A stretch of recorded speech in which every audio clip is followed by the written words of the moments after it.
अधिवेशनासाठी आलेले इतिहासाचे प्राध्यापक, संशोधक, विद्यार्थी आणि बंधू भगिनी, मगाशी आपण पृथ्वीराज चव्हाणांचं भाषण ऐकलं आणि त्याच्यातून काही नव्या इन्साइट्स कदाचित आपल्याला मिळाल्या असतील. पुढची दिशा काय राहणार आहे भारताची, आणि त्याच्या दृष्टीनं मग इतिहासाचे प्राध्यापक किंवा अध्यापक म्हणून आपल्यावर काय जबाबदारी आहे या अनुषंगाने आपण विचार करायला हवा असं मला वाटेल. त्या चौकशीचं मी माझं निवेदन करणार आहे. आपल्या या परिषदेच्या ब्राउचरमध्ये एकूण 10 विषय तुम्ही हे केलेले आहेत. अर्थातच त्याही विषयांवर बोलणं ही अशक्य गोष्ट आहे, पण मी माझ्या असलेले जे एरिया आहेत 3 मी निवडलेले आहेत. त्यातला एक इतिहासाच्या आजच्या स्थितीबद्दलचा आहे, दुसरा डॉक्टर एन डी पाटील या व्यक्तिमत्वाबद्दलचा आहे, आणि तिसरा भारतीय राज्यघटनेची 75 वर्ष या संदर्भात आहे. तर मी माझ्या इतिहासाच्या ह्याच्यापासून सुरुवात करतो.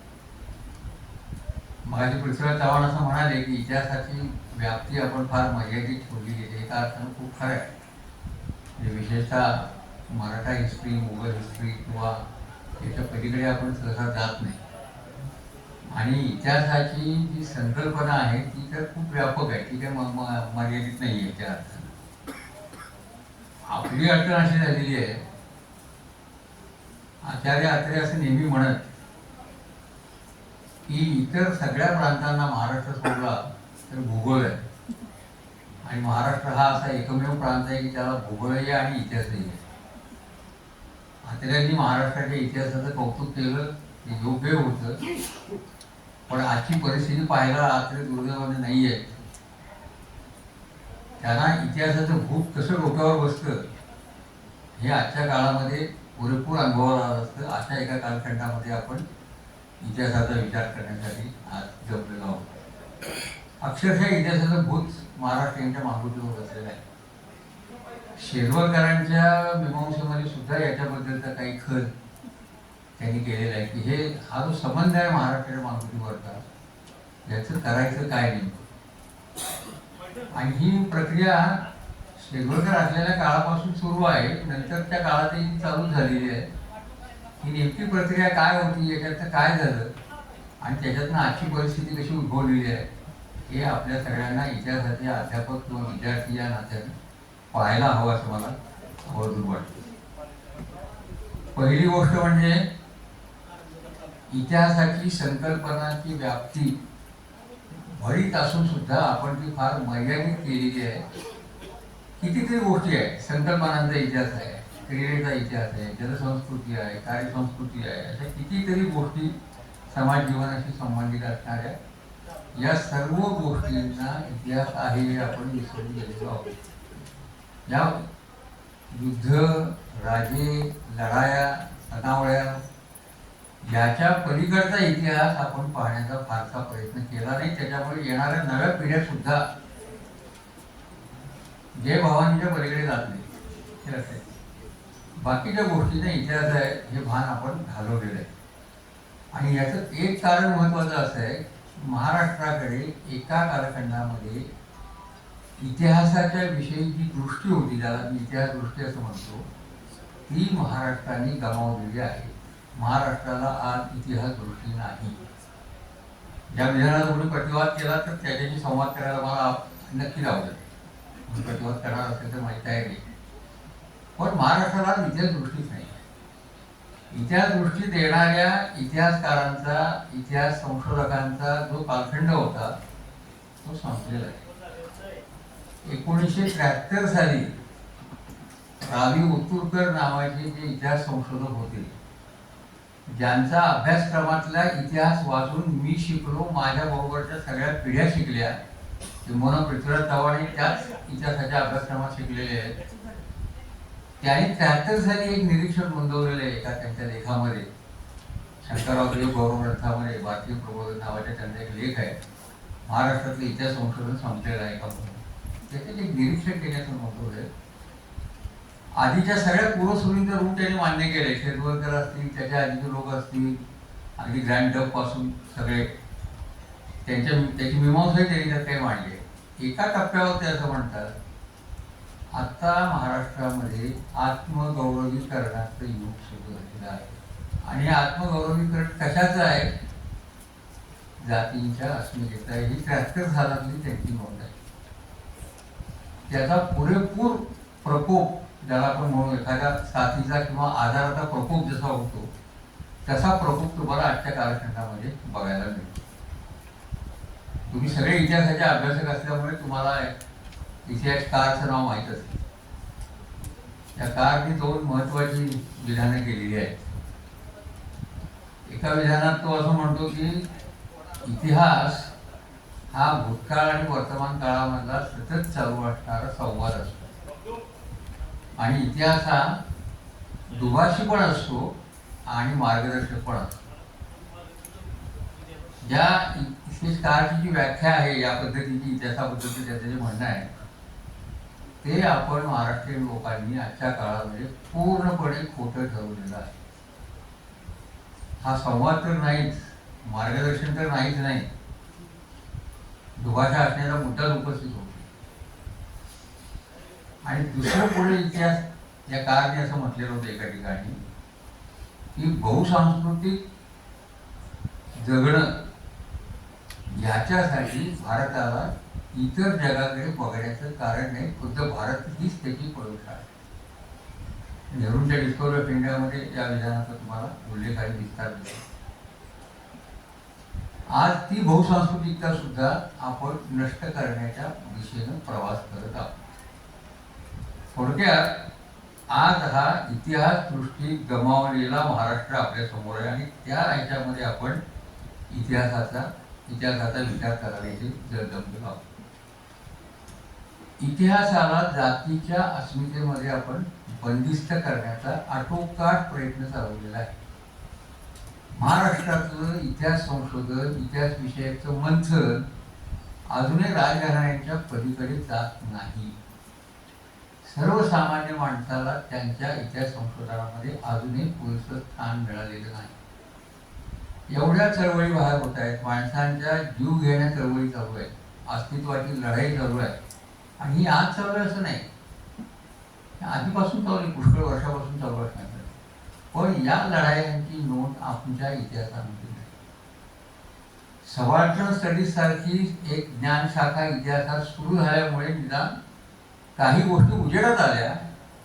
पण महाराष्ट्राच्या दृष्टीने आपण जर पाहिलं तर असे अनेक उठाव, अनेक आंदोलनं, अनेक चळवळी आजूबाजूला घडल्या आहेत, पण इतिहासामध्ये त्याच्या नोंदी नाही.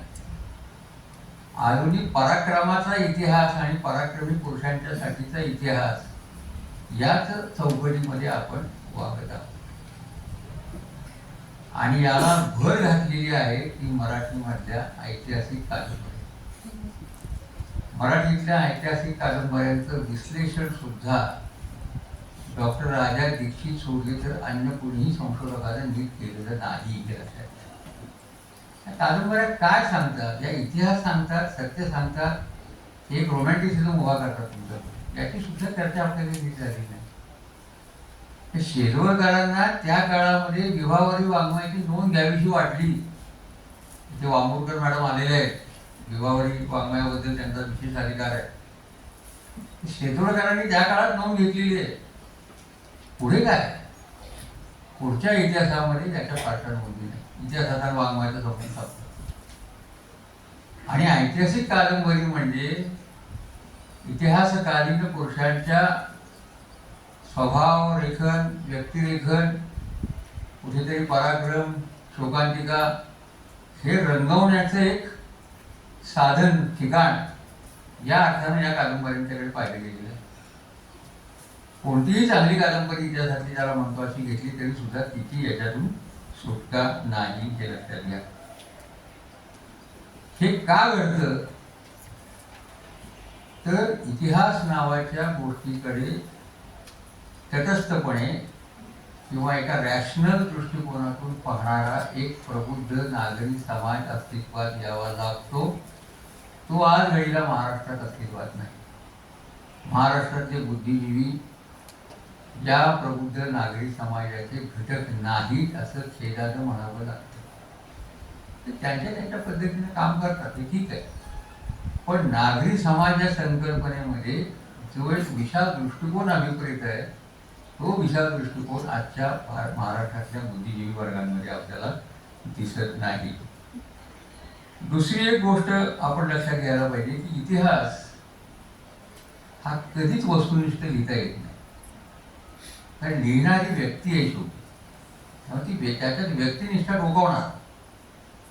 100% वस्तुनिष्ठ इतिहास लिहिणं ही गोष्ट अवघड आहे. पण तथ्यांची मोडतोड न करता आणि साधनांची हाताळणी वस्तुनिष्ठ पद्धतीने करता येते.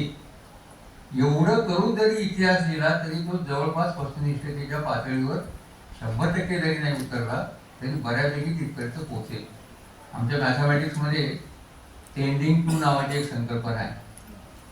टेंडिंग टू म्हणजे काय की 10 to 100 असं आपण विधान केलं तर हे असंच गेलं तर कुठपर्यंत जाईल, 100 पर्यंत जाईल. पण एक्झॅक्टली 100 होईल असं नाही. तसं वस्तुनिष्ठतेच्या पातळीवर इतिहास लेखन जाऊ शकतं, पण त्याच्यासाठी साधनांची वस्तुनिष्ठ हाताळणी आणि पूर्वग्रही रहित हाताळणी या दोन महत्त्वाची पथ्य आहेत. ती आपल्याकडे आज पाळली जात नाही. तथ्यांची मोडतोड न करता सुद्धा आपले जजमेंट देता येतं. याचं चांगलं उदाहरण मराठी इतिहास लेखनामधलं पाहिजे असेल तर आरसीमधून करायचं आहे. त्याचं इंटरप्रिटेशन बऱ्याच ठिकाणी हिंदुत्वाच्या अंगाने गेलेलं आहे, पण कुठेही तथ्यांची मोडतोड नाही.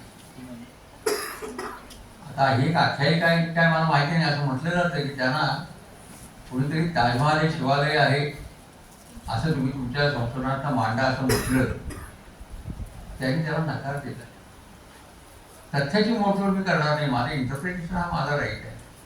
त्या अर्थात मी ते जजमेंट व्यक्तिनिष्ठ असते, पण मी हे करणार नाही हे म्हणण्याचं धाडच त्यांनी दाखवलं. इथे इतिहासकाराची इतिहासाची असणारी निष्ठा आपल्या प्रत्ययाला येते. ती निष्ठा आज फार कमी ठिकाणी आपल्याला दिसते. आज चालू असणारं इतिहास संशोधन किंवा इतिहासाबद्दलचे सगळे वादविवाद याचं एक गृहीत असं आहे की आम्ही वर्तमान काळ सुद्धा इतिहासात पाहतो. इतिहास आमचा भूतकाळ आहे, इतिहासच आमचा वर्तमान काळ आहे आणि दुर्दैवाने इतिहासच आमचा भविष्यकाळ. दुसरा भविष्यकाळ आम्हाला वाटणार. कारण त्यात किती रमायचं.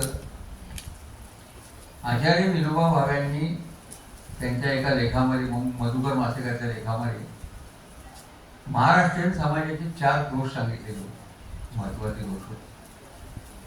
एक जाती अभिमान, प्रचंड जातींचा अभिमान. दुसऱ्या बाजूला इतिहासात रमण्याची आवड. तिसऱ्या बाजूला हिंसेची आवड, पोरा पराक्रमी क्षत्रियत्व या नावाखाली. आणि चौथा दोष त्यांनी सांगितला होता सततचा इतरांपासून जाणवणारा भयगणी. उत्तर प्रदेशाचे भैये मुंबईत आले, आमचा रोजगार गेला. राजस्थानी कामगार आले, आमचा रोजगार गेला.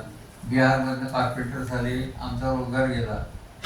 सततचा भयगट, दुसऱ्या कोणामुळे काहीतरी माझं बिघडते या दृष्टीनं इतरांकडे बघणं. विनोबांनी सांगितलेले हे जे 4 दोष आहेत, या 4ही दोषांचा आज अत्यंत उत्कर्षाचा काळ आहे, दुर्दैवानं असं म्हणावं लागतं. कारण जात्याभिमान प्रचंड वाढलेला आहे. कारण काही असतील, मंडळावर हे त्याचं कारण असेल, काही असेल, पण आपल्या जातीचं गौरवीकरण करणं, तिची पाळंमुळं इतिहासामध्ये शोधणं आणि इतिहासात तिचं स्थान पक्क करणं हा प्रयत्न आज सातत्याने होताना आपल्याला दिसतो. आज ज्यांच्या राजकीय गरजा आहेत ते सुद्धा इतिहासाचा वापर करतात.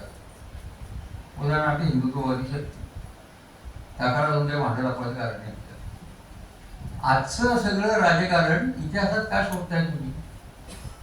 त्याशिवाय ध्रुवीकरणाचा अजेंडा राबवत आहे. आणि म्हणून मग इतिहासाची मोडतोड झाली तरी चालेल, पण इतिहास हा अमुक पद्धतीनंच मांडला गेला पाहिजे. हे जे सगळं चालू आहे हे आजच्या राजकीय गरजा इतिहासामध्ये पाहण्यात येणार. दुसऱ्या बाजूला जे संशोधन चालू आहे किंवा त्या नावाखाली जे चालू आहे ते इतिहासातल्या गोष्टींचा वर्तमानात सूड घेण्याचा एक भाग. जे तिथे होतं ते आता आम्ही करतो. इतिहास कशासाठी हे जे इतिहासकार म्हणतो त्याचा याच्याशी कुठेच संबंध मिळतात. प्राध्यापक नरहर कुरुंदकरांनी त्यांच्या इतिहास मीमांसेमध्ये एक जागरमध्ये त्यांचा लेख आहे, इतिहासाचा अभ्यासक्रम आणि राष्ट्रीय एकत्व. हा लेख त्यांनी ओतूरकरांनी लिहिलेल्या इतिहासाच्या अभ्यासक्रमावर लिहिलेला आहे. तो लेख वाचल्यानंतर खुद्द ओतूरकरांनी कुरुंदकरांना असं पत्र लिहिलं की मी इतिहास लिहिला, माझ्या इतिहासावर महाराष्ट्राच्या एवढ्या पिढ्या शिकल्या, पण तुम्ही माझ्या या अभ्यासक्रमावर मांडलेला जो दृष्टिकोन आहे तो मलाही कधी जाणवलेला नाही. ही जर इतिहासकारांची अवस्था असेल तर बाकी त्यांचं काय. आणि मग कुरुंदकर असं म्हणाले, इतिहास का शिकायचा असतो तर गजनीचा मोहम्मद सोमनाथ फोडायला लुटायला 300 मैल आत चालून येत असताना त्याला कुठेही प्रतिकार झाला नाही. तो येवो किंवा न येवो म्हणून देव पाण्यात घालून बसलेले लोक होते. समाजाच्या या अंधश्रद्धा या पद्धतीनं या समाजाला कशा त्रासदायक होतात हे शिकण्यासाठी इतिहास आहे. आपण गजनीच्या मोहम्मदाचा पडदा घेण्यासाठी इतिहास लक्षात घ्या.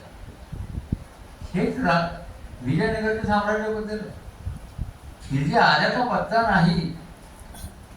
धर्माचरणामध्ये अतिशय बुडालेला समाज केव्हा आला केव्हा लुटला आणि केव्हा गेला याचा पत्ता नाही. विजयनगरचं साम्राज्य बघता बघता गेलं. हे कशानं गेलं याची मीमांसा करायच्या ऐवजी अल्लाउद्दीन खिलजीच्या बदला घेण्यासाठी आजचा इतिहास सगळा आपण आजचा इतिहासाची मांडणी आपण एकत्रित करतो. आणि त्याच्यामुळं ज्यांना ध्रुवीकरणाचा अजेंडा राबवायचा आहे त्यांची तर सोय होतीच. पण महाराष्ट्राच्या आत्ताच्या इतिहास संशोधनामध्ये किंवा या लेखनामध्ये दोनच प्रवाह सतत दिसतो.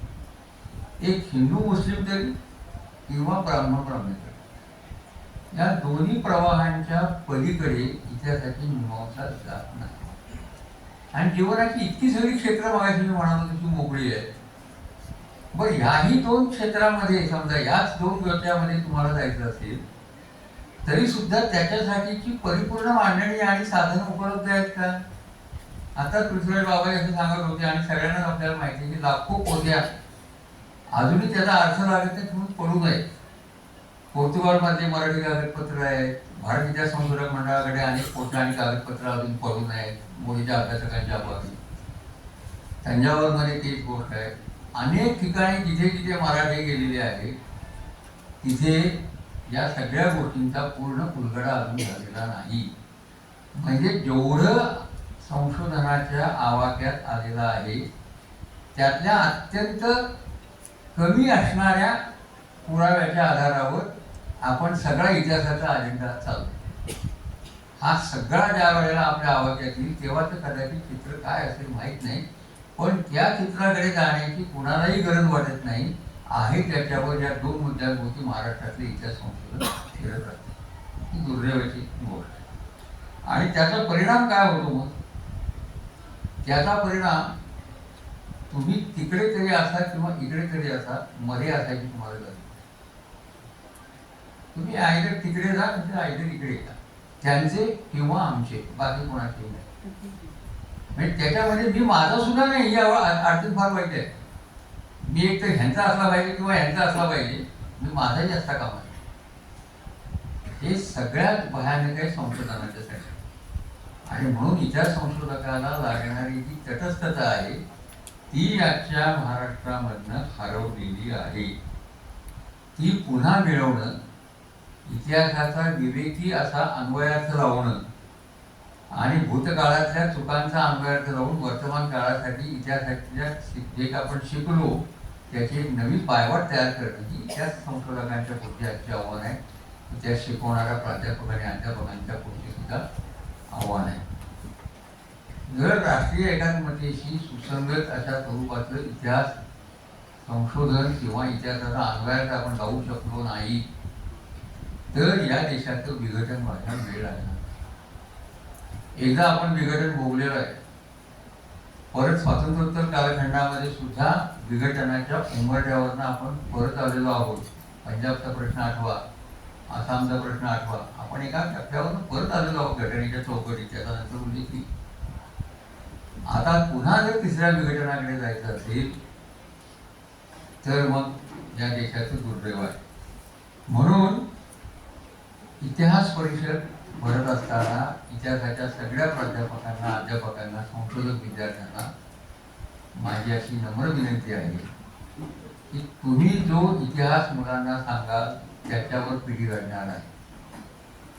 इतिहासात जे घडून गेलं ते तुमच्या माझ्या हातात नव्हतं, पण जे पुढे घडवायचंय ते आपल्या हातामध्ये आहे. ते जेवढं आपल्या हातामध्ये आहे ते घडवण्यासाठी इतिहासाचा एक रॅशनल अर्थ लावणं, एक नवा दृष्टिकोन लोकांच्या पुढे ठेवणं आणि सामान्य माणसाच्या जीवनमरणाच्या लढाईला इतिहासामध्ये स्थान देणं हे दाखवणं आपलं सगळ्यांचं कर्तव्य आहे. ते करण्यासाठी परिषदेला मी शुभेच्छा देतो. दुसरा माझा जो एरिया मी घेतलेला होता तो डॉक्टर एन डी पाटील या व्यक्तिमत्वाचा तुमच्या गावामध्ये त्याचाही समावेश आहे. खरं एन डी पाटील हा 20-25 मिनिटांमध्ये सांगण्याचा विषय नाही. मी सहजमध्ये विचार करताना एन डी पाटलांवर एक समजा व्यापक काही लिहायचं, बोलायचं झालं तर काय करावं लागेल, तर जवळपास 2 दिवसांच्या चर्चासत्राचं आयोजन करावं लागेल. एवढा मोठा तो विषय आहे. जे कोणी करेल केव्हा करतील ते करतील, पण त्यांना इतक्या ह्याच्यात बसवणं म्हणजे मग 2 मार्कासाठी सॉक्रेटिस, 3 मार्कासाठी प्लेटो, हे जे अभ्यासक्रमात असतं तशा पद्धतीने एनडीची प्लेसमेंट करावं लागेल. ती काही मला स्वतःला मान्य. एनडी हे नाव महाराष्ट्राच्या सार्वजनिक जीवनाच्या अवकाशात 75 वर्ष आघाडीत हे लक्षात. 1945 ते 2020 हा एनडी सरांचा सक्रिय असणारा कालखंड. 45 साली ते 15 वर्षाचे असताना त्यांना पहिला तुरुंगवास झाला. पहिली अटक झाली ती दारूबंदीच्या विरोधी निदर्शनं करताना, दारूबंदीच्या संदर्भात पिकेटिंग करताना त्यांना अटक झाली. तिथून पुढे जवळपास 2020 पर्यंत अनेकदा त्यांचा मुक्काम तुरुंगामध्ये झालेला आहे आणि प्रवास एस टी महामंडळामध्ये झालेला आहे. कित्येकदा त्यावेळेला त्यांच्या घरातले लोक असं सांगायचे की एनडीना पत्र पाठवायचं झालं तर एनडी पाटील मुक्काम पोस्ट महाराष्ट्र एवढं लिहिल्यावर पत्र कुठेतरी त्यांना मिळायचं. कुठेतरी ते तिचं आमंत्रण त्याच्यात सबंध महाराष्ट्राचा सार्वजनिक अवकाश सतत 75 वर्ष राबवणं, त्याच्यामध्ये आपण असणं ही अशक्य गोष्ट आहे. ही एनडीने सिद्ध करून टाकलं. काय होतं त्यांच्याकडे, त्यांच्या व्यक्तिमत्वामध्ये काय होतं ते आधी बघा. निर्भय, निर्वैर, नैतिक, नैष्ठिक, निस्पृह, निर्व्यसनी आणि आरपार पारदर्शक असं व्यक्तिमत्व आणि आरपार पारदर्शक असंच समाजकारण आणि राजकारण, त्यांच्या संबंध सार्वजनिक जीवनाचं वैशिष्ट्य. राजकारण आणि सामाजिक सुधारणांच्या चळवळी याची फारकत स्वातंत्र्यानंतर होणार नाही असं आपल्याला वाटत होतं, पण ती फार लवकर झाली. राजकारणी सामाजिक चळवळींपासून बाजूला गेले, सुधारणांच्या चळवळीपासून बाजूला गेले, मतांच्या राजकारणाची चर्चा सुरू झाली आणि त्याच्यामुळे या चळवळी राजकीय नेत्यांना करणं अवघड व्हायला लागलं. पण हे जे काही एक चांगलं निर्माण झालेलं होतं हे नेहमी आपल्या आचरणाने सोडवलेलं आहे. राजकारण आणि सामाजिक चळवळी वेगळ्या नाहीत, कारण सामाजिक प्रश्नांना राजकीय चौकट असते आणि राजकीय चळवळींना सामाजिक चौकटीची मर्यादा असते, याचं भान असते नाही. आणि त्याच्यामुळे या दोन्हींना अलग करणं हा शुद्ध वेडेपणा आहे. एन डी पाटील हे शेतकरी कामगार पक्षाचे नेते होते आपल्याला माहिती. शेतकरी कामगार पक्षाचं तत्त्वज्ञान हे मार्क्सवादी, लेनिनवादी तत्त्वज्ञान आहे. त्याच्यावर त्यांचा पिंड पोचलेला आहे. ही त्यांच्या घडणीची एक बाजू आहे. दुसऱ्या बाजूला मार्क्सवादी आणि लेनिनवादी तत्त्वज्ञानावर पिंड पोचलेला असला तरी सुद्धा कुठल्याही एकेरी दृष्टीतनं इतिहासाचं किंवा घडणाऱ्या घडामोडींचं आकलन करणं त्यांना मान्य नव्हतं, मार्क्सवादी असूनही. आणि मार्क्सवादी लेनिनवादी दृष्टीचा इतिहासाकडे बघण्याचा एक साचा आहे. त्या साच्यातूनच इतिहासाकडे बघायला पाहिजे. हे खरं नाही असं त्यांचं म्हणणं होतं. हा जो साचा आहे ऐतिहासिक भौतिकतावादाचा, तो तुम्हाला इतिहासाचं घडणाऱ्या घटनांचं स्थूल भान देतो, स्थूल विश्लेषणासाठी चौकट पुरवतो, पण ती चौकट अंतिम नाही असं मानणारे जे मार्क्सवादी असूनही स्वतंत्र विचार करणारे नेते होते, त्याच्यामध्ये एन डी पाटील हे होते. आणि म्हणून त्यांनी सामाजिक सुधारणांच्या चळवळीला हात घातला. याचं कारण त्या चळवळीकडे सुद्धा त्यांनी समाजामधला एक महत्वाचा विग्रह, कॉन्ट्रॅडिक्शन म्हणून पाहिलं याच्यामध्ये आहे. एन डी पाटलांनी माओ सेतून अतिशय व्यवस्थित वाचायला पाहिजे. आज माओ सेतूंचं नाव घेणे अवघड आहे. कदाचित एनडीनं सुद्धा आज माओचं नाव घेतल्याबद्दल काय झालं असं माहीत नाही. त्याने असं म्हटलं एनडीने की माओ सेतूंचा एक महत्वाचा ग्रंथ आहे का ऑन कॉन्ट्रॅडिक्शन. आणि माओ असं सांगतो, असं त्यांचं म्हणणं होतं की समाजामध्ये कॅपिटल आणि लेबर हे मुख्य आंतरविरोध आहे. हे बरोबर आहे, हे ठीक आहे, पण याच्या जोडीला अनेक सब कॉन्ट्रडिक्शन समाजामध्ये असतात आणि एखाद्या विशिष्ट भौतिक परिस्थितीमध्ये कोणती कॉन्ट्रडिक्शन संबंध पॉलिटिकल सीन जो असतो तुमचा परिप्रेक्ष्य व्यापेल हे सांगता येत नाही. अशा वेळेला पुढे येणाऱ्या त्या कॉन्ट्रडिक्शनचा सामना करावा लागतो. आणि म्हणून भांडवल आणि कामगार किंवा श्रम हा जरी एक मूलभूत आंतरविरोध असला तरी बाकीचे बरेच आंतरविरोध त्याच्या आजूबाजूला आहेत आणि ते महाराष्ट्रामध्ये जेव्हा जेव्हा वर येतील तेव्हा त्यांचाही सामना करावा लागतो. एकच आंतरविरोध कायम मानून इतिहासाचं लेखन किंवा इतिहास बदलता येत नाही. हे एन डी पाटलांच्या इतिहास दृष्टीचं वैशिष्ट्य आहे. आणि म्हणून सामाजिक सुधारणेच्या चळवळीला त्यांनी हात घातला. अंधश्रद्धा निर्मूलनासारखे चळवळ जी मतं तर मिळवून येणारी नाहीच, पण असलेलीही मतं घालवण्याची शक्यता आहे, अशा चळवळीला सुद्धा त्यांचा सहभाग राहिला, पाठिंबा राहिला, नेतृत्व राहिलं. प्रबोधनाच्या चळवळीमध्ये ते सक्रिय राहिले. त्यांनी सिंगणापूरच्या सत्याग्रहासारख्या सत्याग्रहामध्ये अटक करून त्यांनी घेतली. ह्या सगळ्या गोष्टी त्यांनी केल्या. त्याचं कारण त्यांच्या या सैद्धांतिक बैठकीमध्ये आहे, हे लक्षात. त्यांनी कोणाचं राजकारण केलं? त्यांनी छोटा शेतकरी, अल्पभूधारक, शेतमजूर, अंगमेहनती कामगार, विकास प्रकल्पांचे बळी, ते धरणग्रस्त असो किंवा अन्य प्रकारच्या विकासाचे बळी असो, उपेक्षित बहुजन, त्याचं शिक्षण, दुष्काळग्रस्तांचे प्रश्न आणि सामाजिक समतेच्या चळवळी ह्याचं राजकारण एन डी पाटलांनी आयुष्यभर केलं. त्यांचं पॉलिटिकल मॉडेल काय होतं असं सांगायचं तर एका वाक्यात काय सांगता येईल? त्याला आपण राजकीय प्रारूप म्हणतो. तसं एक नेहरूंचं मॉडेल आपण सांगतो. लोकशाही असेल, समाजवाद असेल, विज्ञान निष्ठा असेल किंवा सर्वधर्म समभाव सेक्युलरिझम असेल आणि मानवाचा कल्याण करणारा एक राष्ट्रवाद असेल, ज्याला ह्युमन फेस आहे अशा प्रकारचे. हे तसं नेहरू मॉडेल सांगतो. तसं एनडीचं मॉडेल 3 याच्यात सांगता येतं. काय सांगता येतं? तळागाळातल्या समूहांचं केंद्रस्थानी ठेवून केलेले राजकारण, म्हणजे तळागाळातील समूह केलेले राजकारण. श्रमिक केंद्रीय अर्थकारण, अर्थकारणाची त्यांची मांडणी, शेतीमालाच्या किमतीचा प्रश्न, महागाईची समस्या नावाची त्यांची जर पुस्तकं आपण वाचली असेल तर त्याच्यातून शहरी मध्यमवर्ग आणि शहरी श्रमिक यांची कशी ससे ओळखत होती त्या पद्धतीची मांडणी.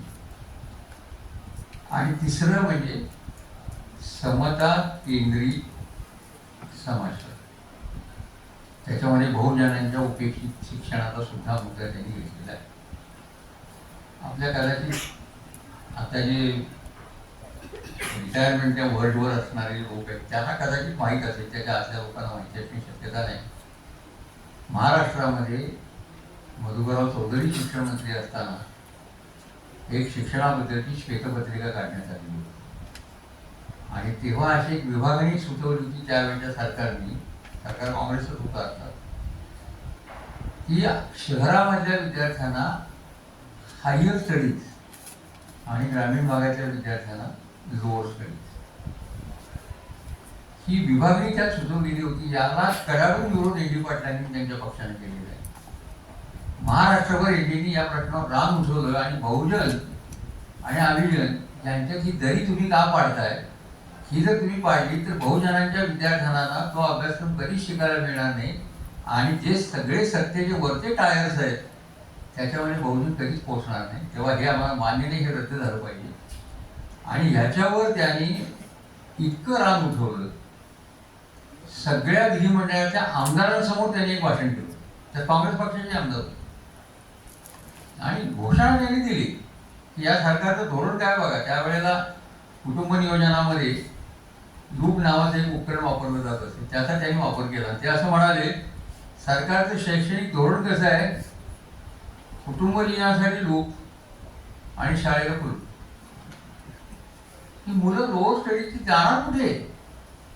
आणि एका माणसाच्या या विवेकाच्या आधारावर, बळावर, संघर्षावर पूर्ण बहुमत असलेल्या काँग्रेस पक्षाला श्वेतपत्रिका मागे घ्यायला लागली, हे लक्षात घ्या. मागे घेतली गेली आणि पुन्हा श्वेतपत्रिकेनं डोकं वर काढलं.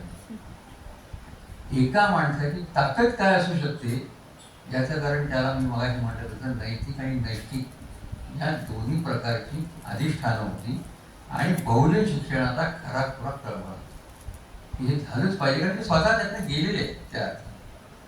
आणि म्हणून या सगळ्या मॉडेलमध्ये तळागाळातल्या लोकांचं राजकारण, श्रमिकांचं अर्थकारण आणि समता पूरक असणारं समाजकारण हे त्यांचं एकंदर जीवनाचं श्रेय आहे. आपल्या सगळ्यांनाच माहिती आहे, शेतकरी कामगार पक्ष आणि रयत शिक्षण संस्था हे त्यांचे ध्यास आणि श्वास होती शेवटपर्यंत. या दोन संस्थांमध्ये त्यांनी कधी निवृत्ती घेतली नाही.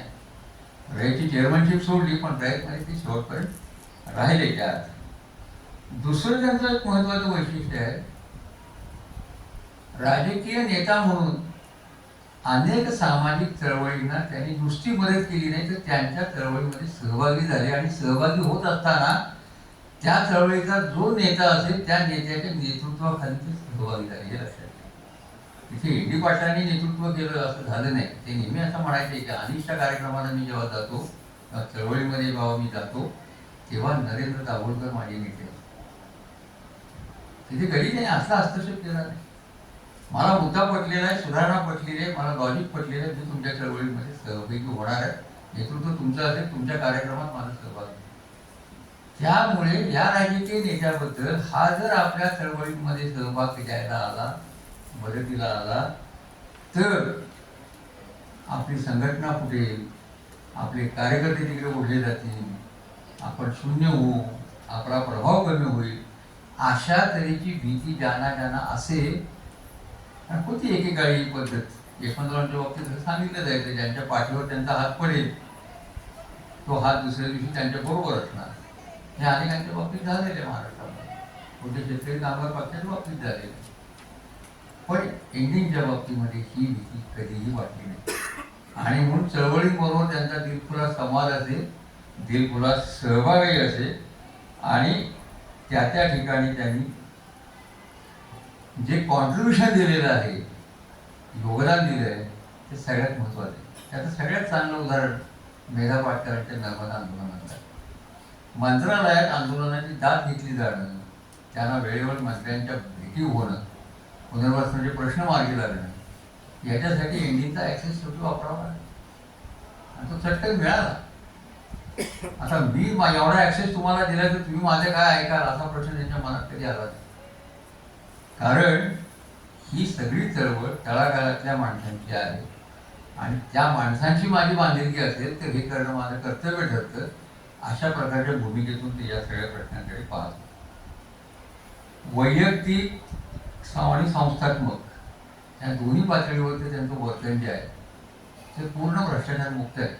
आजही कुणीही एकाही त्यांच्या विरोधकांनी त्यांच्यावर भ्रष्टाचाराचा आरोप केलेला नाही. तेव्हा रयत शिक्षण संस्थेचं दप्तर जरी तुम्ही सगळं धुंडाळलं तरी एकाही बैठकीचा भत्ता त्यांच्या नावावर नाही. पूर्ण व्हॉलंटरी पद्धतीने त्यांनी काम केले.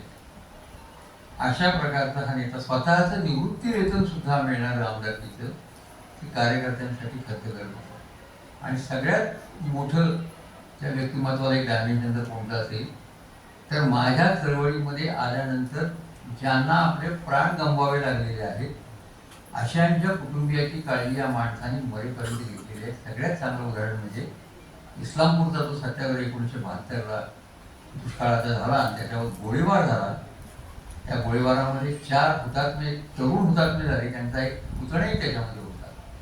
या 4ही कुटुंबांच्या घरी दरमहा पैसे पोचतील याची काळजी करण्यासाठी त्यांनी एक फंड उभा केला आणि त्याच्यामार्फत दरवर्षी 19 ऑक्टोबरला त्याचा मेळावा होऊन जी रक्कम त्यांच्या घरी पोचली जात होती ती अगदी एन डी पाटील असेपर्यंतची गोष्ट आहे. किंवा मला असं वाटते आजही चालू असते.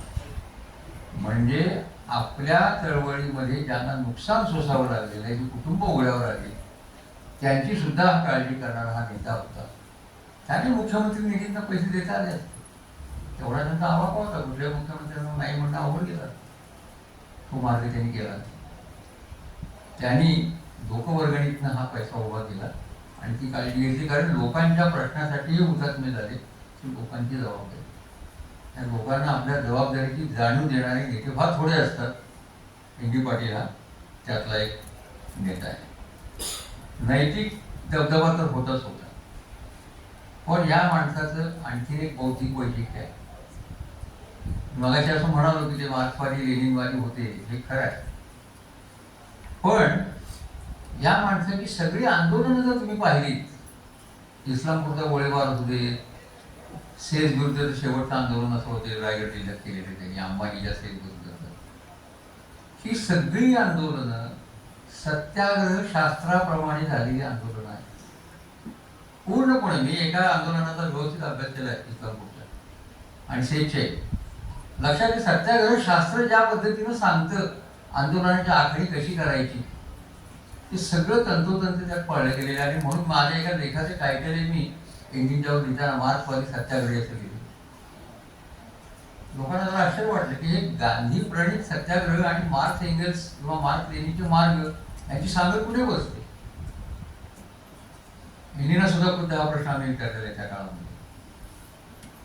एक लक्षात घेण्यासारखी गोष्ट अशी आहे की 1920 पासून जे गांधीयुग सुरू झालं, ते गांधीयुग फक्त स्वातंत्र्याचा लढा आणि स्वातंत्र्य मिळवणं हा त्या टप्प्यातला एक भाग आहे. पण गांधी युगाचा कोणता संस्कार महाराष्ट्रावर किंवा देशावर सतत परिणाम करून गेलेला आहे आज सांगायचं स्वप्न असेल तर शांततामय मार्गाने आंदोलनं करणं. आणि हा संस्कार इंडियाची त्याच क्षणाला पिकअप केलेला आहे. म्हणून गांधींच्या बद्दल किंवा गांधींच्या तत्वज्ञानाबद्दल, गांधींच्या अर्थकारणाबद्दल त्यांच्या भूमिका कदाचित वेगळ्या होत्या, पण या मार्गाबद्दल त्यांनी कधीही गांधींना रोल केलेला नाही.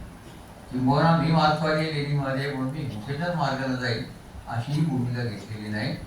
गांधींचा जो संबंध कालखंडावर झालेला संस्कार आहे हिंसात्मक आंदोलनाचा, त्याच्याशी हा माणूस आयुष्यभर एकनिष्ठ राहिला.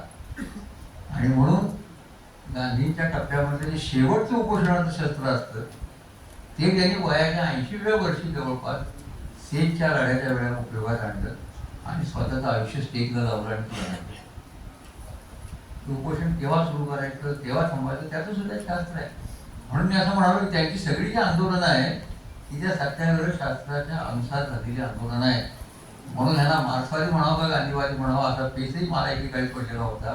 पण लक्षात असं आलं की मार्क्स तत्वज्ञान आणि गांधींच्या तत्वज्ञानामध्ये तळाच्या पातळीवरच्या समुदायांबद्दल फारसे मतभेद नाही.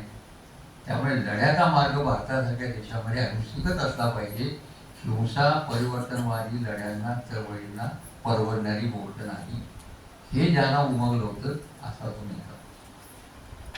आणि शेतकरी प्रश्न आणि शेतीमालाच्या किमतींचा प्रश्न हा त्यांच्या जिभेवर असणारा विषय होता. जिभेवर त्या संदर्भात आकडेवारी असो, सगळ्या संसदीय विधानसभेच्या समित्या, शासकीय समित्यांचे व्यवहार असो, ते जिभेवर असतात. म्हणजे कसा नेता असला पाहिजे, कुठल्याही बैठकीत केव्हाही जायचं झालं तर त्यांना फार तयारी करायला लागायची नाही, कारण सगळं त्यांनी ग्राउंडवर्क अगोदर केलेलं असायचं आणि हे करूनच मग चर्चेला जायचं. आणखीन एक त्यांचं वैशिष्ट्य मला जाणवलेलं सांगतो आणि मी माझ्या पुढच्या आस्थेकडे बोलतो. ग्रामीण समुदायाकडे बोलताना एन डी पाटील यांनी ग्रामीण समुदायाच्या भाषेतच बोलत असत. थोडक्यात सांगायचं म्हणजे ज्ञानवाच्या भाषेत अनेकांनी त्यांची वाटणं ऐकली, की नाही ऐकली, मी ऐकली, मुंबरे आहेत, काळे आहेत, तिथे बसले, याच भाषेमध्ये ते बोलत असत. तेच डी पाटील कार्यकर्त्यांच्या बौद्धिकाच्या ह्याच्यामध्ये आली की त्यांची भाषा बदलत असते आणि ती बदललेली भाषा कार्यकर्त्यांना कशी सोप्या पद्धतीनं सुटेल अशा उदाहरणात ते मांडत असते. समाजात म्हणजे काय की अत्यंत सोपी व्याख्या ती सांगायची नाना पाटलांनी केलेली व्याख्या. ज्याच्याकडे जास्त आहे त्यांनी कमी द्यावं, ज्याच्याकडे कमी आहे त्याने त्यांना थोडं जास्त द्यावं, अशा सोप्या भाषेत ते समजून सांगत असत. आणि अशा सोप्या भाषेमध्ये अर्थशास्त्रही समजून सांगत. N D Patil M A with economics आणि LLB होते हे कित्येकाला माहीत नसेल.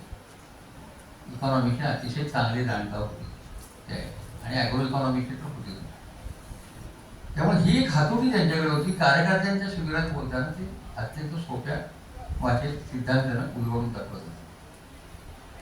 तेच एन डी पाटील अभ्यासक आणि विद्वत परिषदेमध्ये आले विद्यापीठांच्या वर्तुळात किंवा सेमिनारच्या, ते अकॅडमिक शिस्तीनं बोलत, पूर्णपणे बौद्धिक शिस्तीनं बोलत.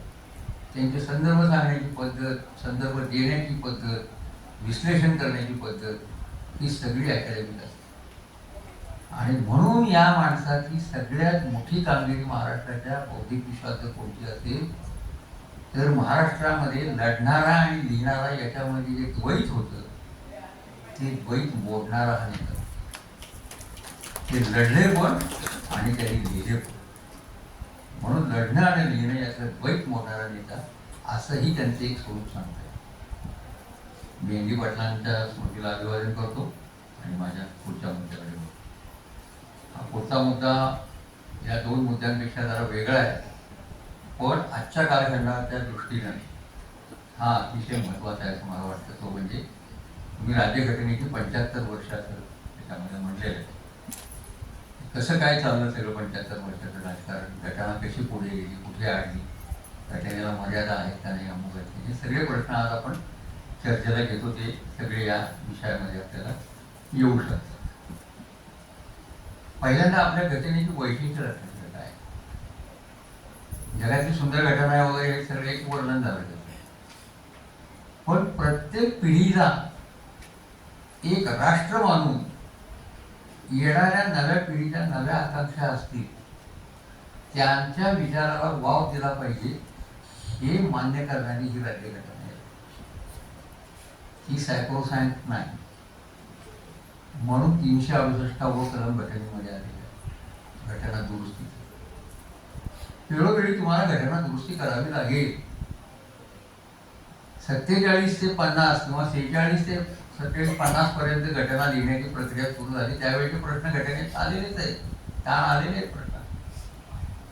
पण याच्या पुढे वाटचाल करत असताना नवे नवे प्रश्न उपस्थित होती. एक पिढी बदलल्यानंतर एक पिढी म्हणजे एक राष्ट्र असतं, या ही घटनाकारांची धारणा होती. त्यामुळे दर 25 वर्षांनी नवी पिढी ज्या वेळेला नव्या आकांक्षा घेऊन येईल त्यावेळेला त्यांना याच्यामध्ये वाव मिळेल अशा तऱ्हेची लवचिकता घटनेमध्ये ठेवली पाहिजे. ही फ्लेक्झिबिलिटी ठेवणारी ही घटना आहे भारताची. श्रेय सगळ्या घटना समितीला आहे, विशेषतः आंबेडकर, नेहरू, पटेल, मौलाना आझाद आणि राजेंद्र प्रसाद हे जे पंचक आहे हे घटनेचं मूलभूत पंचक मानलं जातं. या 5 जणांच्या याच्यावर ही सगळी घटना कोणती गेलेली आहे. बाकी घटना समिती चर्चा खडा ज्यांनी झाल्या सगळ्या झाल्या, पण अंतिम निर्णयातून, अंतिम समित्यांमधल्या अहवालांमधून या 5 जणांच्या बरोबर जे काही चर्चा झाली ते आंबेडकरांनी पुढे प्रकट केलेले आणि त्यात आंबेडकरांचं मत निर्णायक ठरलेलं आहे. म्हणून ही लवचिकता या घटनेला प्राप्त झाली. घटनेला दुसरं वैशिष्ट्य आहे, या घटनेमध्ये मार्गदर्शक तत्व आहे ज्याच्या अंमलबजावणीसाठी न्यायालयात जाता येत नाही.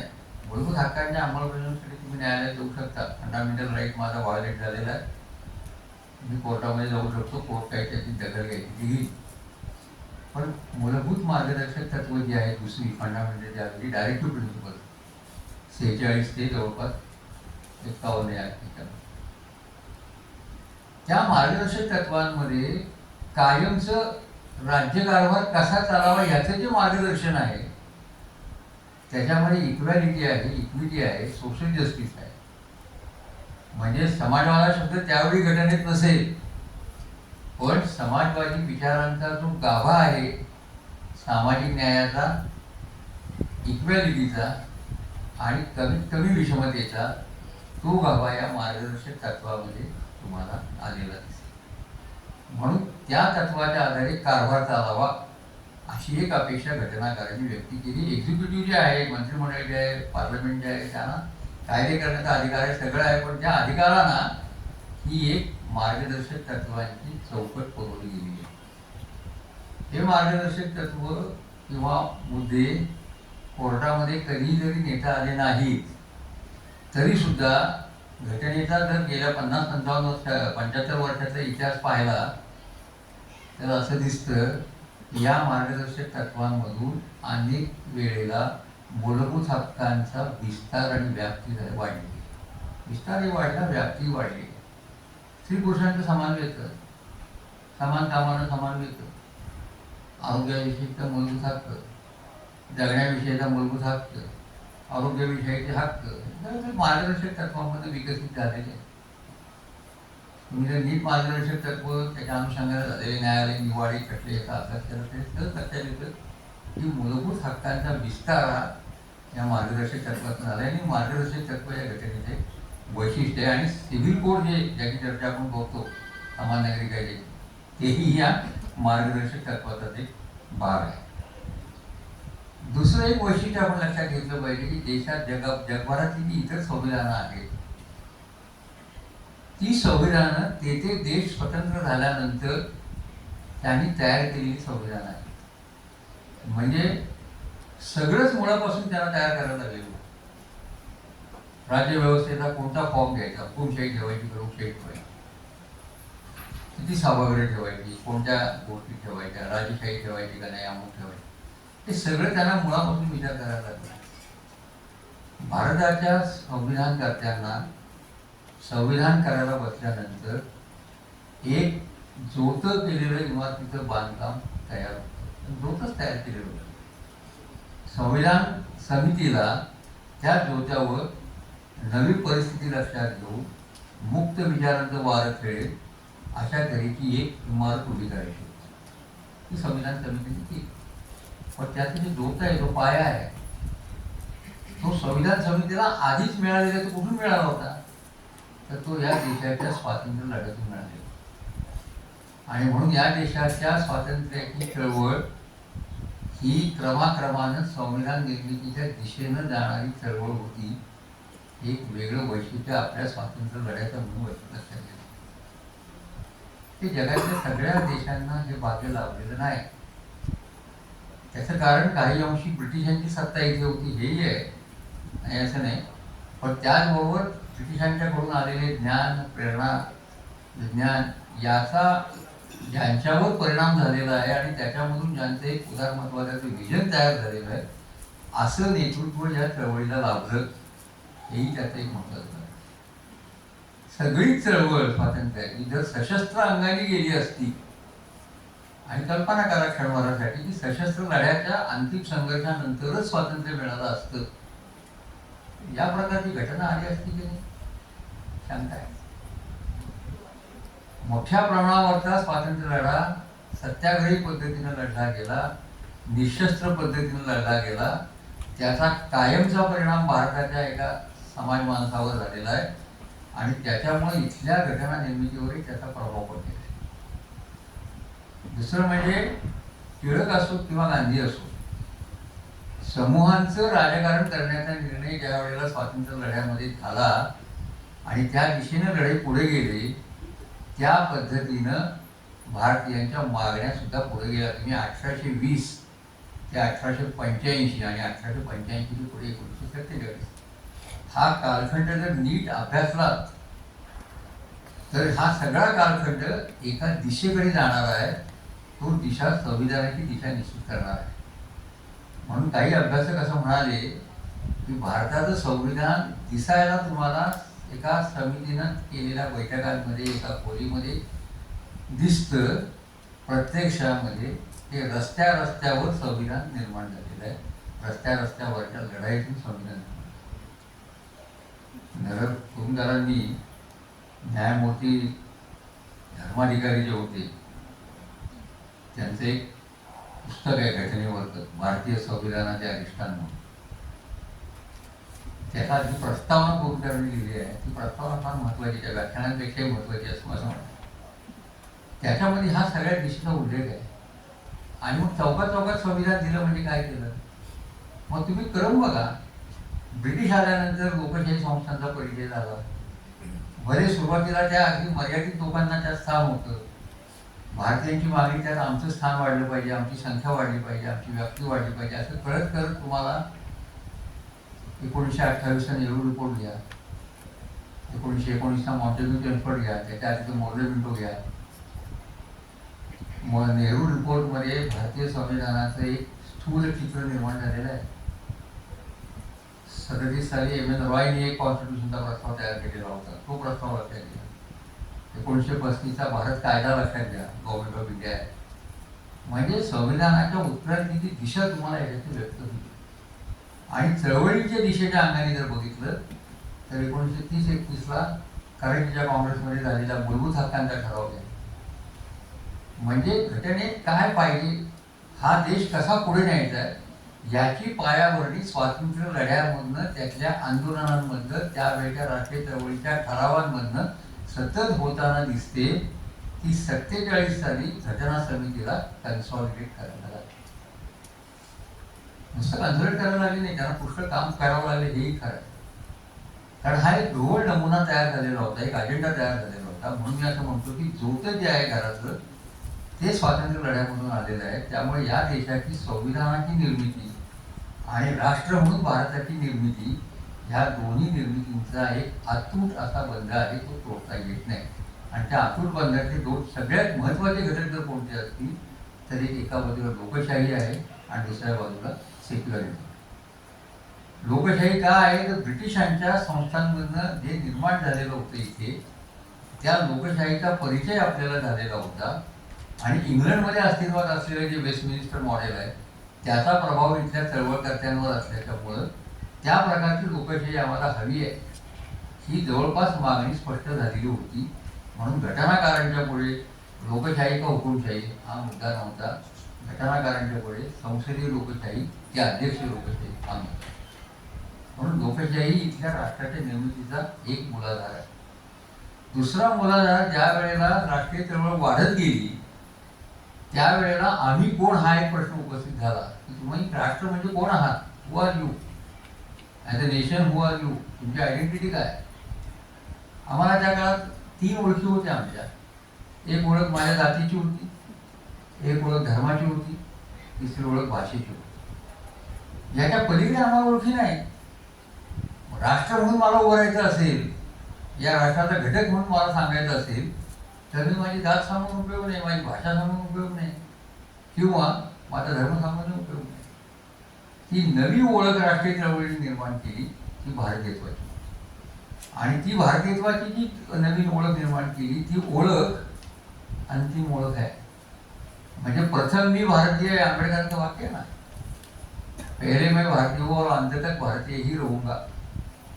मी आत्ताही भारतीय, मरेपर्यंत भारतीय आहे.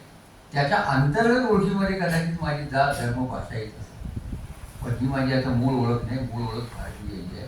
कारण मला जगापुढे जेव्हा जावं लागतं तेव्हा ब्राह्मण म्हणून जाता येत नाही, हिंदू म्हणून जाता येत नाही, किंवा बंगाली महाराष्ट्रीयन म्हणून जाता येत नाही, आणि भारतीय म्हणून जावं.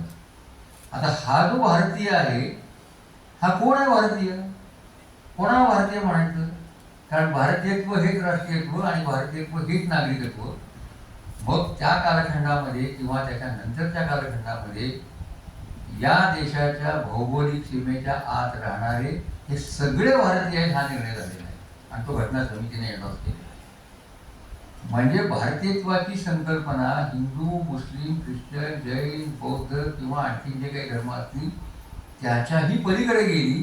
त्या अर्थानं ती धर्मनिरपेक्ष, जात धर्मनिरपेक्ष आणि भाषा निरपेक्ष ओळख आहे. म्हणून ती सेक्युलर ओळख आहे. म्हणून सेक्युलरिझम हा या राज्यघटनेचा आणि राष्ट्र निर्मितीचा दुसरा आधार आहे. एक लोकशाही आणि दुसरा सेक्युलरिझम, हे या घटनेचं वैशिष्ट्य आहे. म्हणून ही घटना एका सेक्युलर स्वरूपामध्ये, आधुनिक स्वरूपामध्ये, उदारमतवादाच्या छायेखाली आणि दुसऱ्या महायुद्धानंतर जगभर निर्माण झालेल्या कल्याणकारी राज्याच्या ज्या संकल्पना आहेत वेलफेअर स्टेटच्या, त्याच्याशी संदर्भ राखणारी अशी ही घटना आहे तिथे आणखी वेगळं. आपल्याला माहिती आहे पश्चिम युरोपामध्ये अनेक देशांनी नंतर लोकशाही स्वीकारली, किंवा भारताच्या आगेमागे स्वतंत्र झालेले आशियातले आणि आफ्रिकेतले अनेक देश हे स्वतंत्र झाल्यानंतर त्यांनी सुरुवातीला लोकशाही स्वीकारली. पण फार थोड्या काळामध्ये सगळ्यांच्या लोकशाही कोसळल्या आणि मग कोणी डाव्या हुकुमशाहीकडे वळलं, कोणी उजव्या हुकुमशाहीकडे वळलं. स्टेबल राहिलेला देश 75 वर्षामध्ये लोकशाहीच्या अंगाने असेल तर तो फक्त भारत आहे.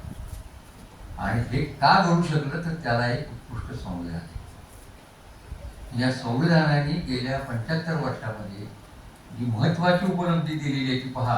पहिली गोष्ट म्हणजे इथलं कुठलंही सत्तांतर आतापर्यंतच अगदी बोगस मतदान झालं एक गृहीत धरलं तरी आजच्यासारखं मत हे खरेदी विक्रीचं साधन त्या काळात तरी नव्हतं. आज ते झालेले आपल्याला दिसतं. पण तरी सुद्धा सत्तांतर हे निवडणुकांच्या मार्गानेच झालेलं आहे, अन्य मार्ग सत्तांतरासाठी नाही. मूलभूत हक्क पदरात पाडून घेण्यासाठी संविधानाचा वापर करून असंख्य चळवळी निर्माण झाल्या, पण त्या सगळ्या चळवळी सुद्धा घटनेच्या चौकटीतच निर्माण झाल्या.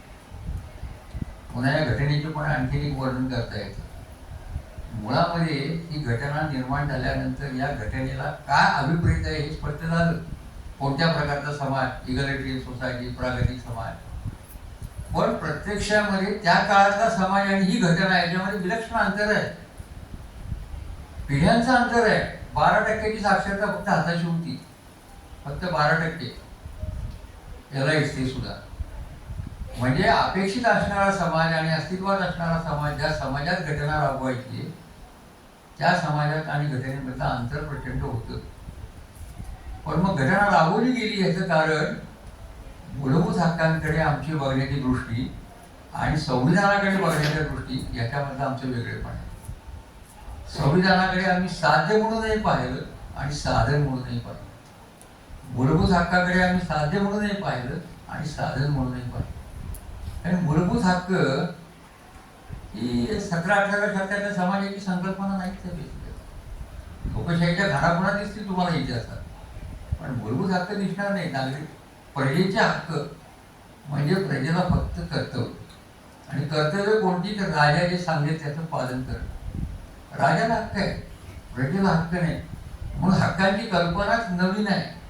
ती नवीन कल्पना म्हणजे मूलभूत हक्क जे आहेत हे साधनही आमच्यासाठी साध्य आहे, आणि हे साध्य मिळवण्याकरता याच हक्काचा आम्ही साधन म्हणूनही वापरतो. हे सगळ्यात मोठं घटनेचं वेगळेपण हे तुम्हाला भारताच्या राज्यघटनेमध्ये पाहायला मिळेल. त्याच्यामुळे सगळे राजकीय सामाजिक संघर्ष तुम्हाला घटनेच्या चौकटीमध्ये दिसतील झाले. दुसरं म्हणजे जेवढे हे संघर्ष झाले निकराचे, राज्य पुनर्रचनेचा संघर्ष असो, स्टेट रिकन्स्ट्रक्शनचा, धरणग्रस्तांचे झालेले मोठे संघर्ष असो, विस्थापितांचे मोठे संघर्ष असो, दुष्काळग्रस्तांचे मोठे संघर्ष असो, भूमी अधिग्रहण कायद्यासाठी झालेले मोठे संघर्ष असो, या सगळ्यातून निर्माण झालेले कायदे केवळ संसदेच्या औदार्यातून झालेले नाही, चळवळींच्या मधून ते निर्माण झालेले आहेत. आणि त्या चळवळींना संसदेला द्यावा लागणारा तो प्रतिसाद आहे. संसदेने सगळे कायदे काय आपण केलेले नाही. एनडी पाटील तर नेहमी सांगायचे महाराष्ट्राचा रोजगार हमीचा कायदा हा आमच्या दुष्काळग्रस्तांच्या चळवळीतल्या रक्ताने लिहिला गेलेला कायदा आहे. धरणग्रस्तांचे कायदे आमच्या रक्ताने लिहिले गेलेले कायदे. कारण हे कायदे आम्ही मूलभूत हक्क या साधनाचा वापर करून उभे केले, घटनेच्या चौकटीत केले. त्याची दखल घटनाकारांना किंवा राज्यकर्त्यांना घ्यावी लागली आणि त्याच्यातून नवे नवे कायदे निर्माण झाले. म्हणजे घटनेने अशी चौकट दिलेली आहे की त्या चौकटीतनं केवळ संसदच कायदा करेल असं नाही. कायदा करण्याची एक फॉर्मल अथॉरिटी संसद असेल, पण कायदा करण्याची गरज निर्माण करणं हा जो भाग आहे हा या सामाजिक चळवळींनी निर्माण केलेला भाग आहे. आणि म्हणून तुम्हाला असं दिसेल की साधारणतः ही घटना नेमकं सांगायचं तर 2013 पर्यंत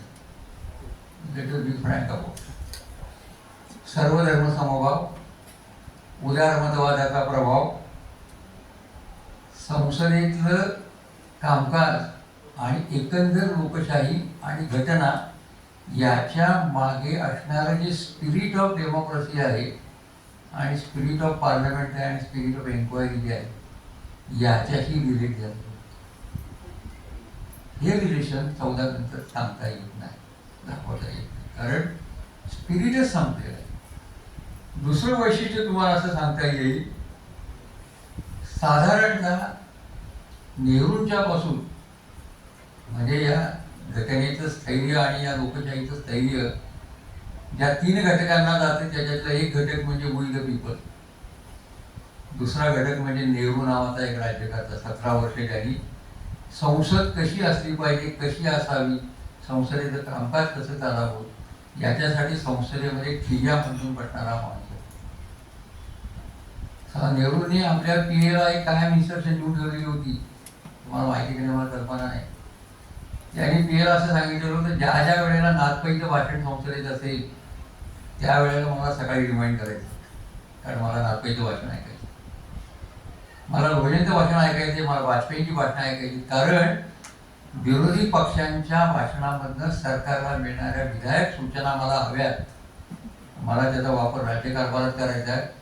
म्हणून जे मगाशी पृथ्वीराज चव्हाणांनी सांगितले चायनीज आक्रमणाच्या वेळेला, ही संसद बोलावून त्यांनी शिव्या खाल्ल्या, त्याच्या मागे स्पिरिट ऑफ डेमोक्रेसी आणि हे स्पिरिट ऑफ डेमोक्रेसी असणारा नेता मिळाल्यामुळे घटना समिती, संसदेची प्रतिष्ठा, सभापतीची प्रतिष्ठा, सगळ्या तपशिलामध्ये मी वेळेमध्ये जात नाही, हे सगळं नेहरूंनी उभं केलेल्या कामकाजावर आजच्या संसदेचं कामकाज चालू आहे.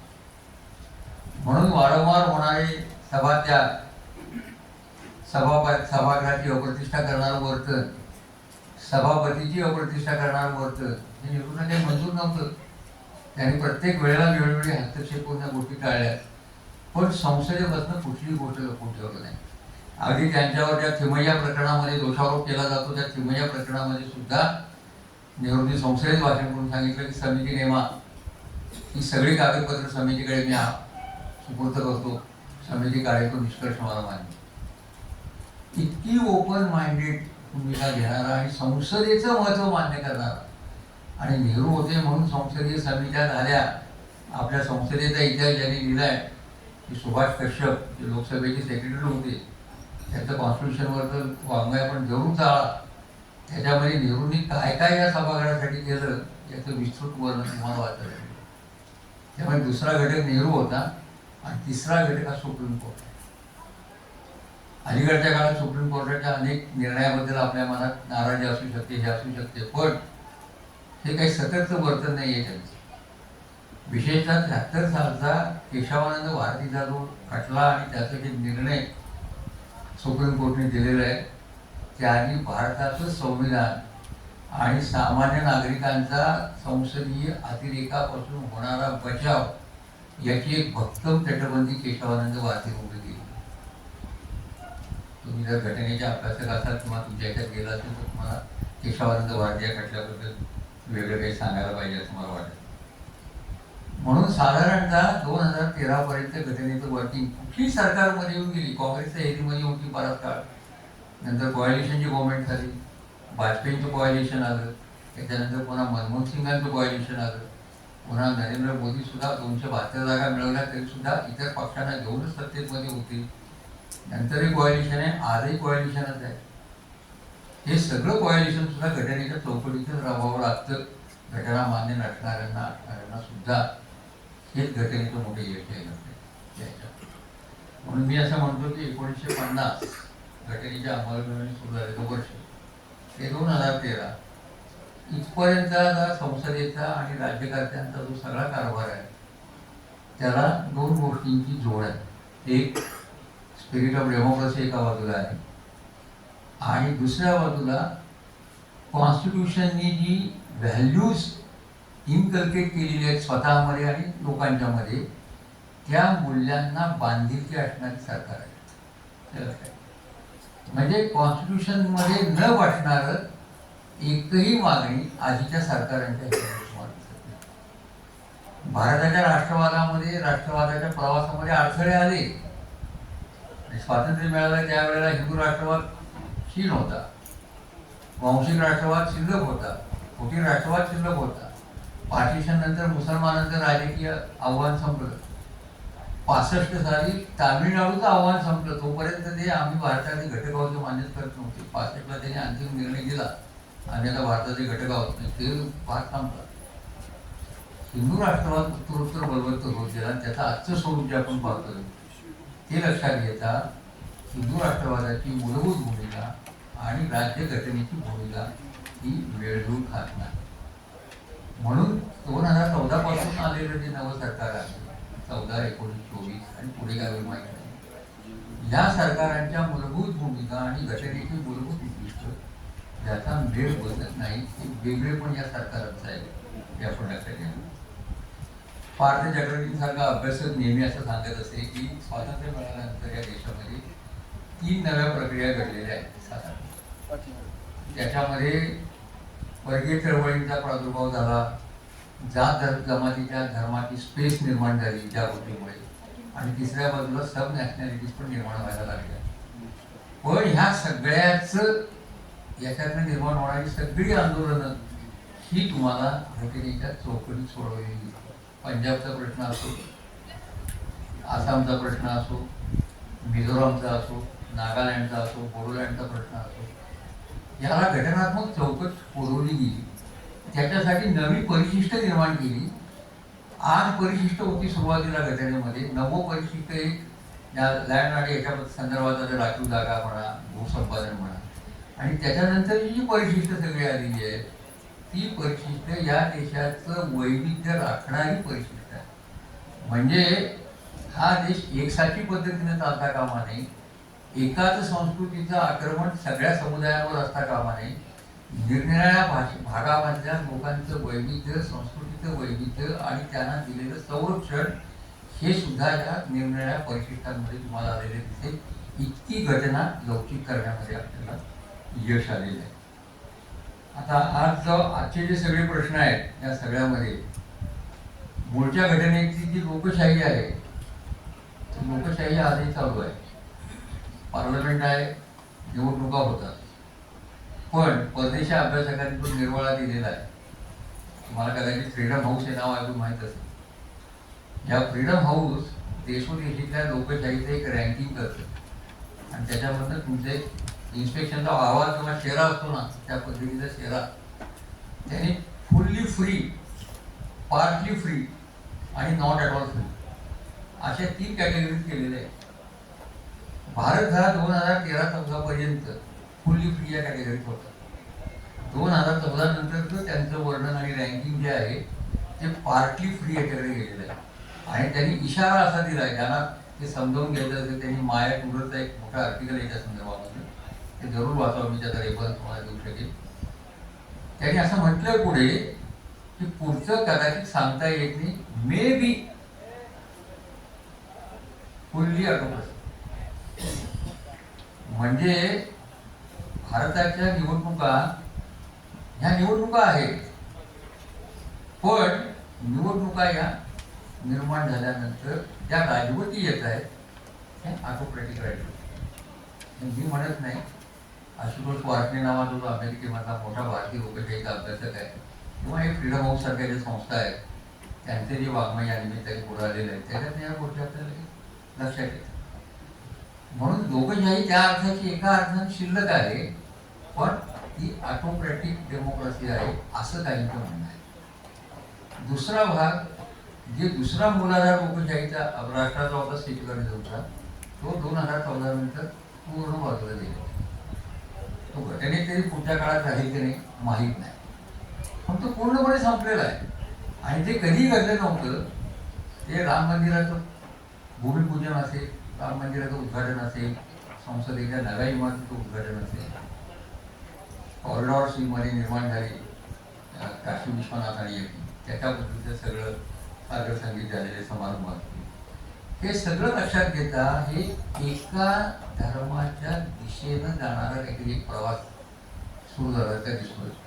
तिथे सेक्युलरिझम हा पूर्णतः बाजूला गेला. म्हणजे secularism is not at all क्रीड ऑफ द रिगाईन ज्याला म्हणतात, हे या राजवटीचं लक्षच नाही आहे. त्या आधीच्या राजवटीचं मोडकं तोडकं स्वरूपात असेल, काही वेळा डेव्हिएशन झाले असतील, पण तरी पण होतं. 14 नंतर काही घटना अशा घडल्या. उदाहरणार्थ हरियाणाच्या असेंब्लीमध्ये एका धर्मगुरूला बोलवण्यात आलं आमदारांना नैतिक प्रवचन देण्यासाठी.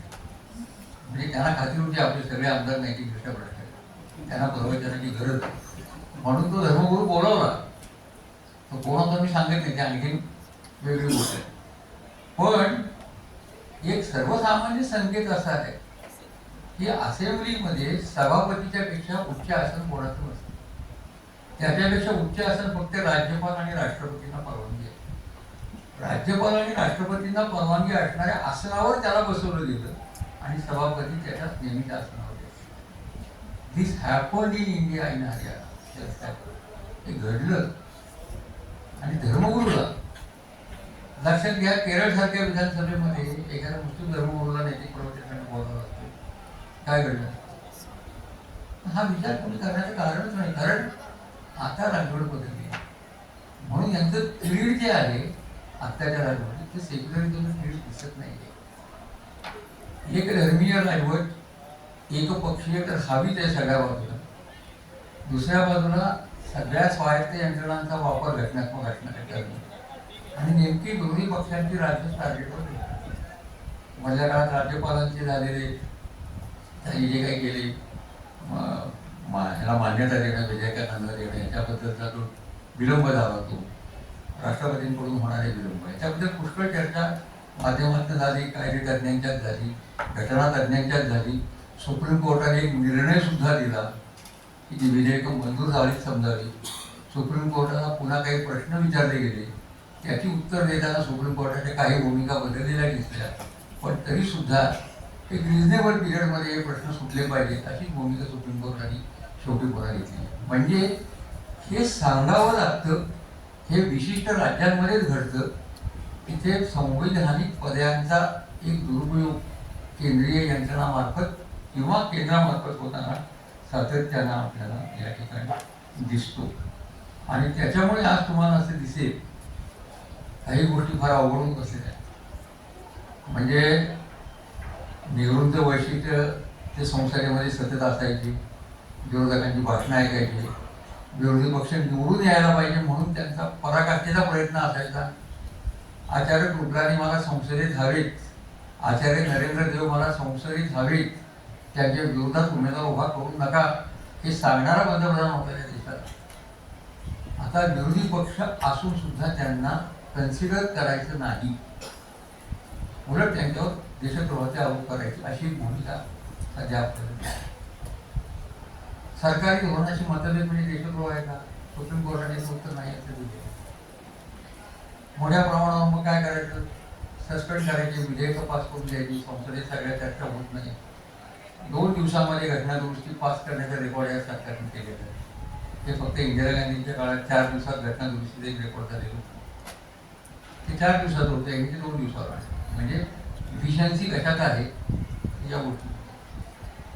म्हणजे अशा पद्धतीनं पार्लमेंटचं कामकाज पुरेशा चर्चा न होणं, संसदीय समित्यांचा आयोग नीट न वापरलं जाणं, त्याच्यामध्ये विधेयकांची विस्तृत चर्चा न होणं, हे जे सगळे ट्रेंड आता दिसत आहेत ते थोडेसे चिंताजनक आहे.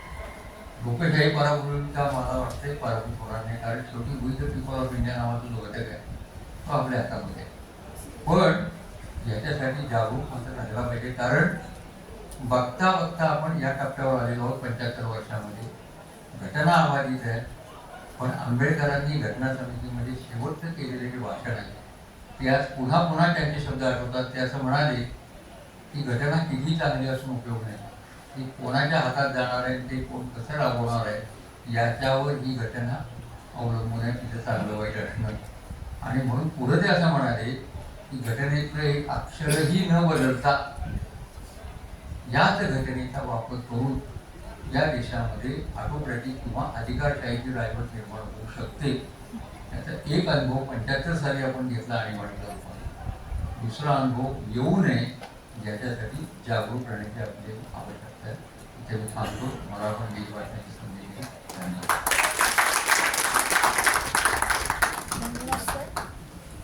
धन्यवाद सर. आपण आपल्या सोदाहरण विषय विवेचनातून उपस्थित सर्व इतिहास संशोधक, प्राध्यापक व विद्यार्थी यांना संशोधनाची नवीन पायवाट तयार करण्याच्या दृष्टीने बहुमोल मार्गदर्शन केले. यानंतर या सत्राचे सत्राध्यक्ष माननीय प्राचार्य डॉक्टर TS पाटील सर यांना विनंती करते की त्यांनी आपला अध्यक्षीय अभिप्राय व्यक्त करावा. केले काय ते? सकाळी मी बोललेलं आहे, त्यामुळे आता बोलणं एवढं उचित ठरत नाही. पण या सत्राचा अध्यक्ष म्हणून 1-2 मिनिटं बोलतो की किशोर बेडकेकर हे आधुनिक महाराष्ट्राचे मार्गदर्शक आहेत. ते आमचे फ्रेंड फिलॉसॉफर मार्गदर्शक आहेत. मित्र तर आहेत, पण ते टीचर पण आहेत. ते इतिहासातले नाही आहेत, पण इतिहास, राज्यशास्त्र, अर्थशास्त्र, तत्वज्ञान, सामाजिक शास्त्र या सगळ्यांचा अभ्यास, भारताची राज्यघटना त्यांनी इतका केलेला आहे की ती गेली 40 वर्ष यासाठी झटतात. त्यांनी मांडलेले ND पाटील त्यांचं वर्णनच करायचं झालं तर ते सत्यशोधक, त्यानंतर समाजवादी आणि सत्याग्रही आहे. अलीकडच्या काळातलं त्यांचं जे आंदोलन आहे त्याच्यामध्ये आम्ही सगळेजण आहोत.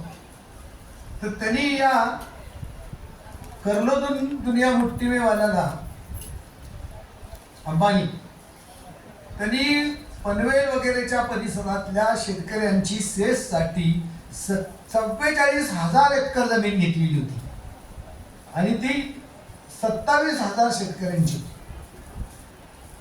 तर एक खडा सुद्धा न उचलता अदानीच्या विरोधात हे आंदोलन लावलं. त्याचं नेतृत्व ND पाटलांनी केलं आणि भारताच्या इतिहासात पहिल्यांदा एवढं मोठं आंदोलन कोणताही हिंसाचार न होता